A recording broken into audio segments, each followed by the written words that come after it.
بسم اللہ الرحمن الرحیم۔ رسول اللہ صلی اللہ علیہ وآلہ وسلم نے ارشاد فرمایا، اگر لوگوں کو معلوم ہو جائے کہ عشاء اور صبح کی نماز کی کتنی فضیلتیں ہیں تو اگر گھٹنوں کے بل آنا پڑتا تو پھر بھی آتے۔ کچھ مرے ہوئے لوگ ہوتے ہیں جن کے تذکرے سے دلوں کو زندگی ملتی ہے، اور بعض زندہ لوگ ہیں جن کے ساتھ میل جول سے دل مردہ ہو جاتے ہیں۔ حضرت واصف علی واصف فرماتے ہیں، غلط ارادے کی کامیابی گناہ ہے اور صحیح ارادے کی ناکامی بھی ثواب ہے۔ اپنے ارادے کی اصلاح کرو۔ کچھ پانے کے لیے کچھ کھونا نہیں پڑتا، بلکہ کچھ پانے کے لیے کچھ بونا پڑتا ہے۔ دنیا ایک دریا ہے جس کے مسافر لوگ ہیں، جس کا کنارہ آخرت اور جس کی کشتی تقویٰ ہے۔ مسلمانوں کے نہ رکنے والی زوال کی وجہ یہی ہے کہ ہم نے آسانیاں تقسیم کرنے کے بجائے رکاوٹیں کھڑی کرنے کا فن سیکھ لیا ہے۔ استاد اور باپ کی محبت سمجھ آنے تک اکثر بہت دیر ہو جاتی ہے۔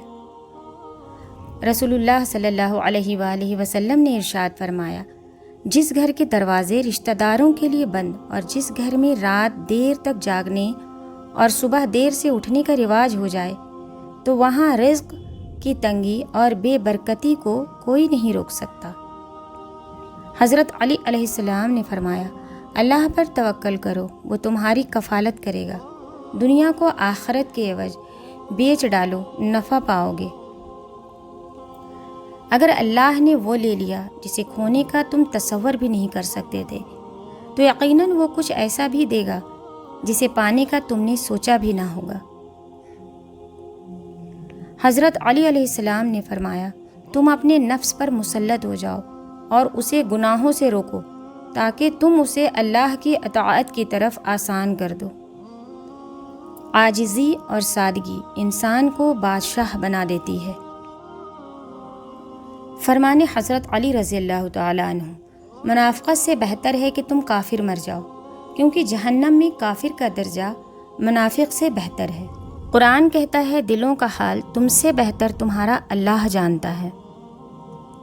کبھی کبھی میں سوچتی ہوں کہ جو لوگ ہماری ہنسی چھین کر دوسروں کے ساتھ قہقہے لگا رہے ہوتے ہیں، ان کے دلوں پر بوجھ نہیں ہوتا، ان کو اللہ سے ڈر نہیں ہوتا کہ ان کی وجہ سے کوئی مسکرانا بھول گیا۔ لوگ کیسے ایک انسان کی ہنسی چھین کر دوسروں کے ساتھ جڑ جاتے ہیں جیسے پیچھے کوئی تھا ہی نہیں۔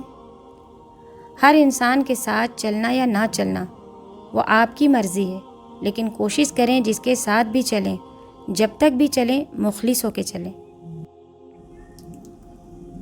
مصر کے گورنر سیدنا فضانہ بن عبید کو ایک صحابی نے بغیر جوتوں کے دیکھا تو حیرت سے پوچھا، کیا تمہارے پاس جوتے نہیں ہیں؟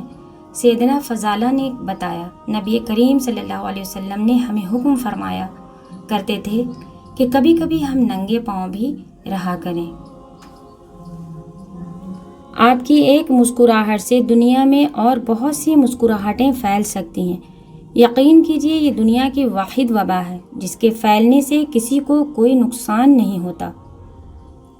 مٹی کے انسانوں میں وفا نہیں ڈھونڈنا، امید ہمیشہ خدا سے کرنا۔ یہ دنیا کسی بھی حال میں جینے نہیں دیتی۔ اگر خوش رہنا ہو تو اپنی مرضی سے